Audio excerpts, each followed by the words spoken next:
20वीं शताब्दी यह वह शताब्दी रहा जहां शक्तिशाली राष्ट्र बनने की दौड़ मची पड़ी थी। इस शताब्दी ने 2 विश्व युद्ध तो देखे ही साथ देखे इस युद्ध के डरावने परिणाम। बड़े से बड़े इतिहासकारक जब यह मान चुके थे कि विश्व युद्ध से ज्यादा नुकसानकारक डरावना कुछ हो ही नहीं सकता, कि तभी एक और डायरेक्ट नहीं परंतु इनडायरेक्ट वॉर आ चुका था, जो जमीनी स्तर पर बम और गोलियों से नहीं परंतु इसके भी परिणाम विश्व युद्ध से कम घातक न थे। बात कर रहे हैं कोल्ड वॉर की। यह कोल्ड वॉर एक इनडायरेक्ट युद्ध था पावरफुल बनने की होड़ में, जो यूएसएसआर और यूएस के बीच हुआ। बड़े से बड़े हिस्टोरियंस इस वॉर के ओरिजिन और दी एंड पर डिबेट करते नहीं थकते, लेकिन माना जाए तो साल 1947 का यह सुपर पावर नेशन के बीच युद्ध 1991 सोवियत यूनियन के डिसोल्यूशन पर जाकर थमा। कोल्ड वॉर ने विश्व को 2 हिस्सों में बांट दिया। जब 2 सुपर पावर नेशन वर्चस्व की लड़ाई लड़ते हैं तो वो केवल 2 देशों के बीच नहीं परंतु कई सारे अलाइज अपने स्ट्रैटेजी, सहूलियत और आइडियोलॉजी के तहत 2 सुपर पावर नेशन में से एक को सपोर्ट करते पाए जाते हैं।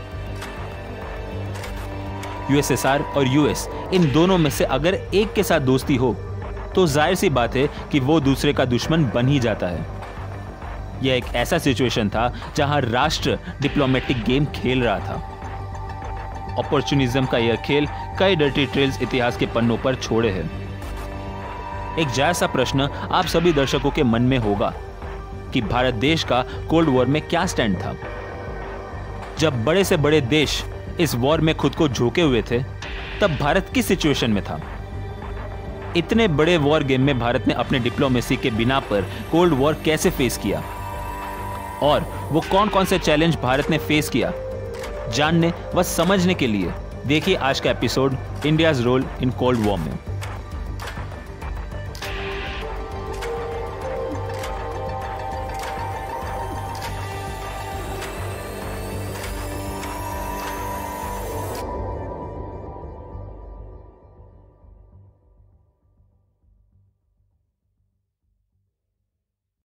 द्वितीय विश्व युद्ध खत्म होते ही जहां रात की सांस महसूस किया जाना था वहां तनाव बढ़ता ही जा रहा था। इस बीच सन 1947 में भारत आजाद हुआ, परंतु इस आजादी की भारी कीमत चुकाई भारत ने जब उन्हीं के एक अंग को काट पाकिस्तान बना। भारत के लिए यह डिवीजन कभी सही होने वाला न था, क्योंकि बेशर्म पाकिस्तान अपने अस्तित्व में आते ही बेशर्मी और नापाक इरादों के एक नए ऊंचाई को हासिल करने वाला था। सन 1947 में जहां भारत के आजादी के साथ दुश्मन पड़ोसी का जन्म हुआ, वहीं यूएस ब्लॉक और यूएसएसआर ब्लॉक की दुश्मनी ने एक नए कोल्ड वॉर को जन्म दिया। जब 2 सुपर पावर राइवल बनते हैं तो न चाहकर भी उनके इफेक्ट्स ग्लोबल मार्केट और ग्लोबल पोजीशन पर पड़ते ही हैं। धीरे धीरे करके दोनों साइड्स यूएस और यूएसएसआर अपने अलाइज ढूंढने शुरू कर दिए। कई देशों का एक स्ट्रेट सपोर्ट सिस्टम था। सीधी सी बात थी कि जो कंट्री सोवियत सिस्टम को सपोर्ट करेगी वो यूनाइटेड स्टेट्स से दुश्मनी मोड़ेगी, और जो कंट्री यूनाइटेड स्टेट्स को सपोर्ट करेगी वो डेफिनेटली यूएसएसआर के साथ फ्रेंडली नहीं हो सकती। ऐसे माहौल में दोनों देश यूएसएसआर और यूएस की नजर भारत पर आनी ही थी। भारत किसका साथ देना पसंद करेगा यह मैटर ऑफ डिस्कशन था ही। भारत के साथ साथ कुछ ऐसे भी देश थे जो एक के साथ दोस्ती तो दूसरे के साथ दुश्मनी वाला माहौल अफोर्ड नहीं कर सकती थी, क्योंकि डिप्लोमेसी एक ऐसी चीज है जो कभी स्टैग्नेंट नहीं रहती। कब किसकी जरूरत पड़ जाए यह कहना अनप्रिडिक्टेबल है। तो इन्हीं चीजों से डील करने के लिए एक नए एलाई का जन्म हुआ, और वह थर्ड पार्टी एलाई का नाम था non aligned movement, basically known as NAM in short. Non aligned movement की चर्चा 1950 के बाद से शुरू हुई, right after the Korean war. Korean war इतिहास के उन युद्धों में से एक है जिसने अपने ब्लडी ट्रेल्स इतिहास के पन्नों पर छोड़े।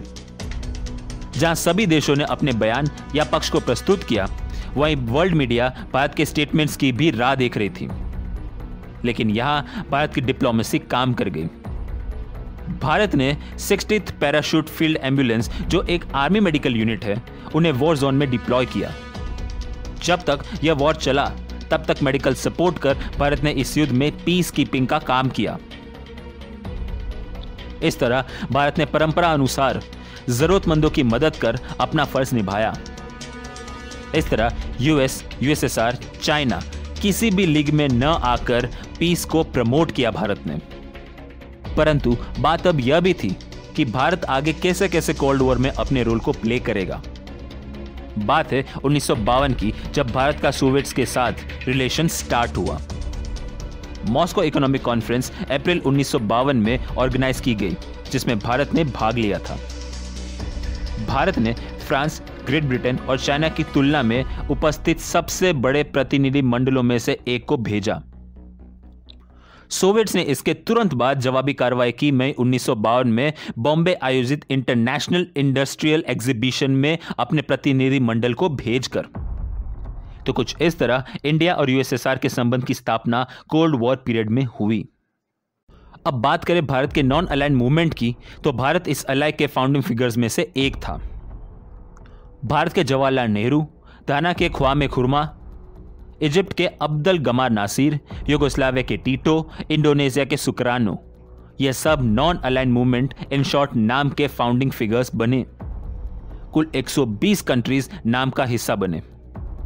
नाम का मेन मकसद था यूएस और यूएसएसआर दोनों के फट्टे में ना पड़कर अपना स्टैंड लेना। काफी राष्ट्रों का मानना था कि भारत डरपोक बन वर्ल्ड मुद्दों से भाग रहा है by not taking a proper stand, लेकिन ऐसा नहीं था। भारत हमेशा से डिप्लोमेसी गेम में आगे ही रहा है।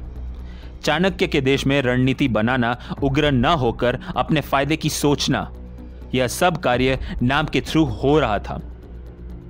भारत ने दो वजहों से नाम में जुड़े। पहला, भारत किसी भी देश को न चुनकर अपने फ्रेंडली रिलेशंस दोनों देश के साथ रखना चाहता था। दूसरा, भारत इसी का फायदा उठाकर दोनों देशों से मैत्री संबंध रख अपने अपने फायदे देख रहा था। इस स्ट्रैटेजी के थ्रू भारत नाम से जुड़ा और आगे चलकर भारत को इसका फायदा भी मिला। साल 1962 इंडो चाइना वॉर हुआ। यह वॉर भारत इतिहास का सबसे खूनी युद्ध साबित हुआ। 1947 में पाकिस्तान नाम का दुष्ट पड़ोसी मुल्क पैदा हुआ था और 1962 में चाइना जैसे धूर्त, कपटी और मौका परस्त मुल्क भी भारत का दुश्मन बना। जहां भारतीय फौज अपना सब कुछ दांव पर लगाकर युद्ध में जुटी थी, वहीं भारतीय डिफेंस और स्ट्रैटेजी गलती पर गलती किए जा रही थी। भारत की हालत अत्यंत नाजुक थी। इसलिए प्रधानमंत्री नेहरू जी ने अमेरिकी राष्ट्रपति जॉन एफ कैनेडी से मदद मांगी। यह वह समय था जहां John F Kennedy Cuban crisis में उलझे हुए थे, परंतु उसके उपरांत भी वे भारत को सपोर्ट करने को तैयार हुए। यूएस एयरफोर्स की C-113 को तुरंत आर्म एंड एम्यूनेशन के साथ रवाना किया गया। नजदीकी फ्रंटलाइन तक आर्म्स एंड एम्यूनेशन को पहुंचाया गया। अगर आप चाहते हैं कि US role in Indo China war पर हम वीडियो बनाएं, तो कमेंट में हमें अवश्य बताइएगा। खैर, यूएस मिलिट्री के सपोर्ट के बाद रॉयल एयरफोर्स भी मदद करने के लिए तैयार हुई। भारतीय फौज अपने पूरे शक्ति से दुश्मन से युद्ध लड़ी, परंतु इस युद्ध में हमारा नुकसान ज्यादा हुआ। लेकिन इस युद्ध के बाद यूनाइटेड स्टेट्स के साथ रिलेशन बना भारत का। जॉन एफ कैनेडी के इस मदद ने भारतीय वासियों के दिलों में यूएस प्रेसिडेंट के लिए एक अलग जगह बना दी। ऐसा कहा जाता है कि भारत के हर छोटे मोटे पान शॉप तक जवाहरलाल नेहरू और US president John F Kennedy की तस्वीर लगाई जाती।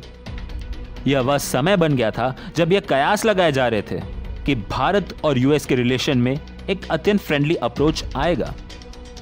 लेकिन साल 1963 में सब कुछ फिर बदलने वाला था। हुआ था कुछ यूं कि यूनाइटेड स्टेट्स के 35वें राष्ट्रपति जॉन एफ कैनेडी की 22 नवंबर 1963 में हत्या हुई। यह कोल्ड वॉर के दौरान की सबसे शॉकिंग इवेंट्स में से एक बना। यह न्यूज़ कुछ हद तक भारत के लिए भी शॉकिंग था। इस असैसिनेशन के बाद यूनाइटेड स्टेट्स को संभलने में कुछ वक्त लगा और जो बायलैटरल रिलेशन भारत अमेरिका के साथ आगे चलकर हो सकता था, उस पर पूर्ण विराम लग गया। परंतु यह पूर्ण विराम जो लगा था इंडिया और यूएस रिलेशन का, वो मोड़ देने वाला था 1971 में भारत और यूएसएसआर के रिलेशन को। जी हां, साल 1971 में जो घटना घटी, वह घटना आधी दुनिया को युद्ध के मैदान में झोंकने वाला था। साल 1971 यह साल यादगार बना भारत पाकिस्तान युद्ध की वजह से। साल 1965 पाकिस्तान ने भारत के पीठ पीछे वार करके युद्ध की लकीर खींची और भारत ने पूरी तैयारी से पाकिस्तान को जो रौंदा वह इतिहास आज तक भूल पाया नहीं। 1965 से हुई हार से पाकिस्तान एक चीज सीख चुका था और वह यह कि भारत 1962 वाला भारत नहीं रहा। इन सालों में वह 1000 गुना सुधर गया है। 1965 के बाद पाकिस्तान यह भी समझ गया था कि बिना प्रॉपर अलाई के वो भारत को कभी हरा पाएगा नहीं। हुआ भी ऐसा ही। पाकिस्तान ने अपना पूरा फोकस और फ्रेंडशिप यूनाइटेड स्टेट्स की ओर बढ़ाया। कोल्ड वॉर के दौरान पाकिस्तान ने अमेरिका को चुना। पाकिस्तान के रिलेशंस यूनाइटेड स्टेट्स से मजबूत बनते जा रहे थे और यह मजबूती 1971 भारत पाकिस्तान युद्ध के वक्त खुलकर निकली। 1971 युद्ध की बात करें तो हुआ था कुछ यूं कि पाकिस्तान का उस वक्त के ईस्ट पाकिस्तान और आज के बांग्लादेश पर खूब अत्याचार था। मां बेटियों का बलात्कार, कत्ले आम से पाकिस्तान ने उन्हें उन्हीं की नजरों में गिरा दिया। भारत ईस्ट पाकिस्तान को आजाद करवाना चाहता था क्योंकि भारत साफ साफ जानता था कि कमजोर पड़ोसी अगर दुश्मन के हाथों लगा तो आगे जाकर वो भारत के लिए ही नुकसानकारी होगा। बस इसी के साथ भारत आगे एक कंक्लूजन पर आया कि Pakistan has to be stopped और भारत इसे रोकने के लिए युद्ध के लिए सज्ज हुआ। भारत की पूरी तैयारी देख पाकिस्तान घबराया जरूर और ताबड़तोड़ अमेरिका को इस युद्ध में मदद करने के लिए आमंत्रित किया। भारत यह जानता था कि अगर अमेरिका पाकिस्तान का साथ देता है तो उनके साथ फ्रांस, यूके, श्रीलंका, शायद कनाडा और अन्य देश भी उन पर धावा बोलेंगे और अगर कुछ बच जाएगा तो चाइना भी अपनी रोटी गर्म करने के लिए जरूर आएगा। In short, the scenario was India versus half of the world. Bharat की सिचुएशन यहां पूरी तरह से कमजोर थी। पाकिस्तान इतने सपोर्ट को देख यह मान बैठा था कि जीत उसी की ही होगी, परंतु वो भूल बैठे थे कि भारत देश श्री कृष्ण और चाणक्य का देश है। जब शत्रु असंख्य हो तब उसे तोड़ा जाता है युक्ति से, ना कि शक्ति से। जब भारत को लगने लगा कि अमेरिका उन पर चढ़ सकती है तो इसी कोल्ड वॉर का फायदा उठाते भारत ने अगस्त 1971 में यूएसएसआर के साथ ट्रीटी ऑफ फ्रेंडशिप साइन कर ली। यह ट्रीटी 20 सालों के लिए साइन हो चुकी थी और इस ट्रीटी के अनुसार अगर भारत पर कोई भी राष्ट्र आक्रमण करेगा तो यूएसएसआर भारत का पूर्ण रूप से साथ देगा। यूएसएसआर ने खुले मन से भारत का स्वागत किया और इस दोस्ती की वे कब से राह देख रहे थे। कोल्ड वॉर के दौरान भारत का यह ऐतिहासिक कदम था। इस वीडियो में अगर आपको हम यह समझाएं कि सोवियट्स ने भारत की मदद कैसे की तो शायद यह वीडियो ज्यादा लंबा हो जाएगा। इस विषय पर एक सेपरेट वीडियो बन सकता है कि कैसे RNAW ने अमेरिका के कोड को इंटरसेप्ट किया, कैसे KGB ने यूके को चकमा देकर इस युद्ध में उनके इरादों को नाकाम किया और किस तरह यूएसएसआर और भारत ने मिलकर यह हिस्टोरिक वॉर जीता। अगर आप चाहते हैं कि इन सभी पॉइंट्स को लेकर हम एक separate video India and USSR against half of the world in 1971 war बनाए तो हमें कमेंट सेक्शन में जरूर बताइएगा। परंतु इन शॉर्ट में बात करें तो परंपरा अनुसार पाकिस्तान की हार और भारत की जीत हुई इस युद्ध में। बात करें तो 1971 से भारत समझ चुका था कि यूएसएसआर के साथ दोस्ती उन्हें आगे चलकर बहुत काम आने वाली थी और साथ साथ में यह भी समझ चुके थे कि फिलहाल पाकिस्तान अकेला नहीं क्योंकि उनके साथ यूएस है और यूएस के साथ उनके एलाइज। कोल्ड वॉर के दौरान भारत और सोवियट्स के रिलेशन ने ग्लोबल डिप्लोमेसी में एक नया बदलाव लेकर आए। 1971 युद्ध के बाद नए समीकरण की स्थापना हुई। भारत नॉन अलाइंड मूवमेंट का हिस्सा तो था, परंतु यूएसएसआर से दोस्ती और यूएस के साथ इंडायरेक्ट दुश्मनी का माहौल बना। भारत पर कई प्रकार के सैंक्शंस तक इंपोज कर दिए गए यूएस द्वारा और वहीं यूएसएसआर ने इसका लाभ उठाते हुए भारत से दोस्ती गहरी की। परंतु साल 1974 भारत के लिए जहां शक्तिशाली साबित हुआ वहीं चिंताजनक भी रहा। प्रधानमंत्री श्रीमती इंदिरा गांधी जी ने 1971 में यह भी महसूस किया कि भारत शक्तिशाली राष्ट्र है, लेकिन अभी हमें और शक्ति की जरूरत है जो हमें आगे चलकर सुपर पावर नेशन के समकक्ष में खड़ा कर एक शक्तिशाली राष्ट्र की छवि खड़ी करने में मदद करेगा। और न्यूक्लियर पावर से बेहतरीन ऑप्शन और क्या हो सकता है। इंदिरा जी ने न्यूक्लियर टेस्ट के लिए इसीलिए भी अपनी तैयारी बताई क्योंकि अमेरिका द्वारा न्यूक्लियर अम्ब्रेला का गठन हुआ। न्यूक्लियर अम्ब्रेला में जापान, साउथ कोरिया, कनाडा और नेटो नेशंस आते हैं। इसमें यूएस इन राष्ट्रों को न्यूक्लियर थ्रेट से बचाने की डायरेक्ट गारंटी देता है। इस न्यूक्लियर अम्ब्रेला में भारत को कोई स्थान नहीं मिला, जो यह साफ साफ दर्शाता था कि we were on our own. तो बस इंदिरा जी ने न्यूक्लियर प्रोग्राम को गुड टू गो कहा और हम कम से कम न्यूक्लियर बॉम्ब बनाने की काबिलियत विकसित हो, यह इंदिरा जी जरूर चाहती थी। सन 1974 को भारत ने पोखरण की धरती पर अपना पहला सफल न्यूक्लियर टेस्ट किया। इस पूरे प्रोग्राम को ऑपरेशन स्माइलिंग बुद्धा का नाम दिया गया। इस न्यूक्लियर टेस्ट पर अमेरिका की नजर पड़ी और वे एकाएक अग्रेसिव हुए। इंदिरा जी ने वर्ल्ड फोरम में कहा कि यह टेस्ट एक पीसफुल न्यूक्लियर एक्सप्लोजन था।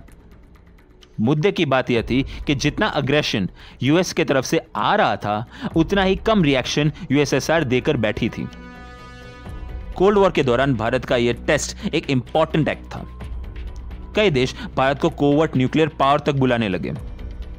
यह बात अलग है कि ऑपरेशन स्माइलिंग बुद्धा के बाद कोई परमाणु परीक्षण न हुए, परंतु अमेरिका भारत के काबिलियत को इग्नोर भी न कर पाया। अमेरिका यहां से ही मान बैठा था कि हो ना हो उनको एक नया राइवल मिल ही गया है, जो कि पावरफुल है, डेडली है और समय के साथ अपने भूलों से सीखकर हमें आगे चुनौती दे सकता है। तो दोस्तों, इस कोल्ड वॉर पीरियड ने विश्व के तमाम देशों पर प्रभाव डाला। हर वक्त यह अपने साथ एक नया बदलाव लेकर आया। डिप्लोमेसी आखिर यही तो है। समय के साथ क्या बदलाव और उस बदलाव को पहले से भांपकर आगे लिए जाने वाले क्या कदम होने चाहिए, इस पर विचार करना। This is what diplomacy is all about. हमें गर्व होना चाहिए अपने देश भारत पर, जिन्होंने सही वक्त पर सही कदम उठाकर अपने आप को न सिर्फ संभाल कर रखा, परंतु दुश्मन देश के हर चाल को विफल भी किया। कोल्ड वॉर 1991 यूएसएसआर के डिसोल्यूशन पर जाकर थमा। यूएसएसआर के टुकड़े हुए और रशिया अस्तित्व में आया। कहने को कोल्ड वॉर समाप्त हुआ, लेकिन आज तक यह वॉर चालू ही है और यह बात रशिया यूक्रेन वॉर से आसानी से सिद्ध होती है। इस कोल्ड वॉर में यूएस और यूएसएसआर ने आमने सामने एक भी गोली न चलाई, फिर भी लाखों की मौत हुई। तो दोस्तों, यह कुछ मेन इवेंट्स और इंडिया का कोल्ड वॉर के दौरान क्या रोल था, इस पर वीडियो था। आपसे मुलाकात होगी अगले वीडियो में सत्य एवं साहस की शोध में। तब तक के लिए अपना ख्याल रखिएगा। जय हिंद, वंदे मातरम।